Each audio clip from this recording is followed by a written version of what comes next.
आज माननीय सर्वोच्च न्यायालय का अडानी के मामले में एक बहुत ही महत्वपूर्ण फैसला आया है। वो फैसला जहां एक ओर सराहनीय फैसला है, अडानी की घोटाले की 6 सदस्यीय समिति बनाकर जांच कराने का फैसला है। उस समिति में पूर्व न्यायाधीश को शामिल करके जांच कराने का फैसला है। वहीं दूसरी तरफ यह सुप्रीम कोर्ट का फैसला नरेंद्र मोदी जी की सरकार पर जोरदार तमाचा है। 140 करोड़ लोगों ने चुनकर भारत का प्रधानमंत्री नरेंद्र मोदी जी को बनाया। पूरा विपक्ष एक स्वर में मांग कर रहा था कि दुनिया का सबसे बड़ा घोटाला है अडानी घोटाला, कॉर्पोरेट जगत का सबसे बड़ा घोटाला है अडानी घोटाला। LIC में करोड़ों लोगों का पैसा डूब रहा है, SBI में करोड़ों लोगों का पैसा डूब रहा है। प्रधानमंत्री जी, JPC से जांच कराइए। पूरे सदन के सत्र के दौरान हम लोग एक ही मांग करते रहे, लेकिन एक कहावत हमने सुनी थी कि रोम जल रहा था, नीरव बंसी बजा रहा था। करोड़ों लोगों का पैसा डूब रहा था, अडानी का महाघोटाला सामने आया था और नरेंद्र मोदी जी जांच कराने से भाग रहे थे, जांच कराने के लिए तैयार नहीं थे, JPC बनाने के लिए तैयार नहीं थे। इसके पीछे कारण क्या है? इसके पीछे कारण बहुत ही साफ है, जो पहले दिन से मैं कह रहा हूं। नरेंद्र मोदी जी की सरकार ऊपर से लेकर नीचे तक भ्रष्टाचार में आकंठ डूबी हुई है।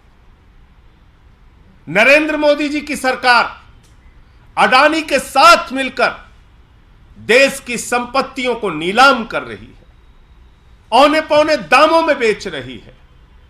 मोदी जी ने अडानी को कोयला दे दिया, गैस दे दिया, बिजली दे दिया, पानी दे दिया, सड़क दे दिया, स्टील दे दिया, सीमेंट दे दिया, सीपोर्ट दे दिया, एयरपोर्ट दे दिया। यानी अगर पाताल में चले जाइए तो कोयला और गैस अडानी को दे दिया, आकाश में चले जाइए तो जहाज अडानी को दे दिया, आकाश से लेके पाताल तक सब कुछ अडानी को दे दिया, सब कुछ अडानी को दे दिया।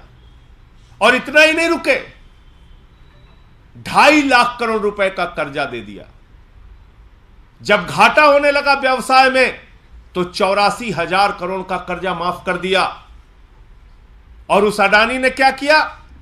अपने भाइयों के साथ मिलकर सैकड़ों फर्जी कंपनियां पूरे देश में और दुनिया में खोलने का काम किया। सैकड़ों फर्जी कंपनियां तमाम टैक्स हेवन कंट्रीज में, मॉरिशस और कैरेबियाई देशों में खोलने का काम विनोद अडानी ने किया, जो इसका भाई है अडानी का।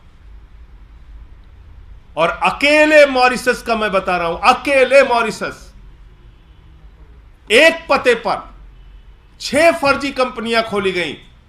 उन 6 फर्जी कंपनियों की आमदनी का जरिया क्या है मालूम नहीं, लेकिन उन 6 कंपनियों के माध्यम से भारत में अडानी की कंपनी में 42,000 करोड़ रुपए लगाया गया। 42,000 करोड़ रुपए। क्या कर रही थी सेबी जब यह काला धन लग रहा था? क्या कर रही थी ED, इनकम टैक्स डिपार्टमेंट क्या कर रहा था जब यह काला धन अडानी की कंपनियों में लग रहा था? सेबी इसलिए कार्रवाई नहीं कर पाती क्योंकि सेबी में अडानी का समधी बैठा हुआ है। और माननीय सर्वोच्च न्यायालय से मैं यह भी अनुरोध करना चाहूंगा कि आपने सेबी से भी जांच की रिपोर्ट मांगी है, कम से कम उसके रिश्तेदार को उसमें शामिल ना किया जाए। वो रिश्तेदार अगर जांच करेगा तो कैसी जांच रिपोर्ट बना के देगा, यह समझा जा सकता है। क्योंकि सेबी तो खामोश रही है। अनाप शनाप पैसे दुनिया के देशों से काला धन हजारों लाखों करोड़ रुपए अडानी की कंपनी में आ रहा था, सेबी देख नहीं पाई। क्योंकि स्टॉक एक्सचेंज पे नजर रखने की जिम्मेदारी तो सेबी की है, क्योंकि वहां पर हो रहे किसी घोटाले घपले को देखने की जिम्मेदारी सेबी की है।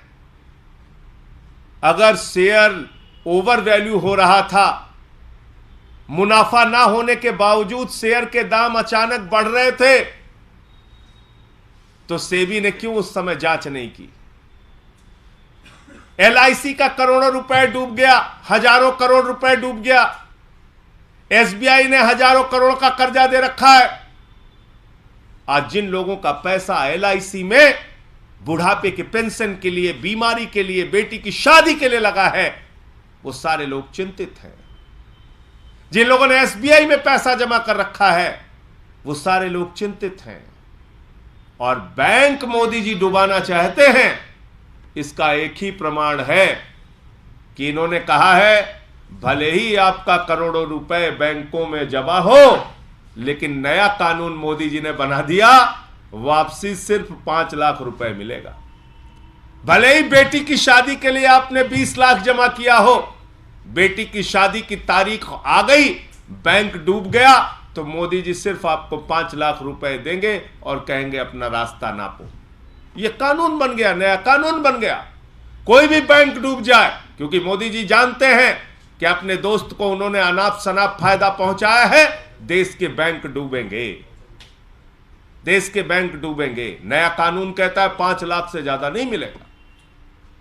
तो इसलिए यह जो फैसला है, यह भारत की सरकार के ऊपर एक जोरदार तमाचा है। और जांच एजेंसियों का दुरुपयोग विपक्ष के लोगों का गर्दन दबाने के लिए तो करते हो मोदी जी, अपने दोस्त अडानी को बचाने के लिए उन सारी जांच एजेंसियों को काल कोठरी में बंद कर देते हो, उस पर कार्रवाई नहीं करते हो। यह भी पूरे देश ने देखा। हमारी जेपीसी की मांग, सदन में आवाज उठाना या सदन की प्रक्रिया में आवाज उठाने का मौका न मिलने पर सदन पे नारे लगाना और बाधित करना 100% सही था। यह बात आज सुप्रीम कोर्ट के फैसले से साबित हो गई। और मैं फिर से कहना चाहता हूं, यह कॉरपोरेट जगत का और दुनिया का सबसे बड़ा घोटाला हुआ है, जो प्रधानमंत्री नरेंद्र मोदी जी के संरक्षण में उनके मित्र अडानी ने किया है। इसकी जांच की परतें खुलनी चाहिए। और जेपीसी की जो हमारी मांग है, क्योंकि सदन सर्वोच्च है, पार्लियामेंट सर्वोच्च है, जेपीसी की जो हमारी मांग है, उस जेपीसी के माध्यम से जांच होगी तो बहुत सारे और सच और तथ्य सामने आने में मदद मिलेगी। पहली बात तो यह अडानी को लेकर मामला था। दूसरा, एक और महत्वपूर्ण और ऐतिहासिक फैसला सुप्रीम कोर्ट ने दिया है, जो स्वागत योग्य फैसला है, जो इतिहास के पन्नों में दर्ज किया जाएगा सर्वोच्च न्यायालय के नाम से। वो है चुनाव आयोग के गठन की प्रक्रिया को निर्धारित करने का फैसला। अब प्रधानमंत्री जी, विपक्ष के नेता और मुख्य न्यायाधीश तय करेंगे चुनाव आयोग में कौन बैठेगा।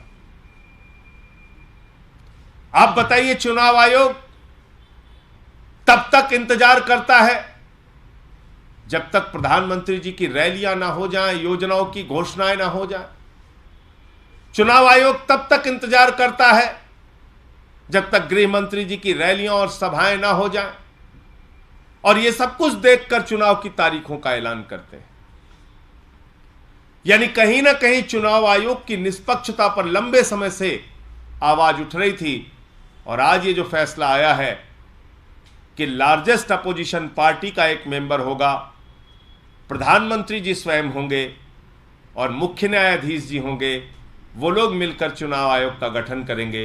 ये एक अच्छा बेहतरीन फैसला है और इससे चुनाव आयोग की निष्पक्षता को कायम रखने में, भारत के लोकतंत्र को मजबूत करने में, भारत के संविधान को मजबूत करने में मदद मिलेगी।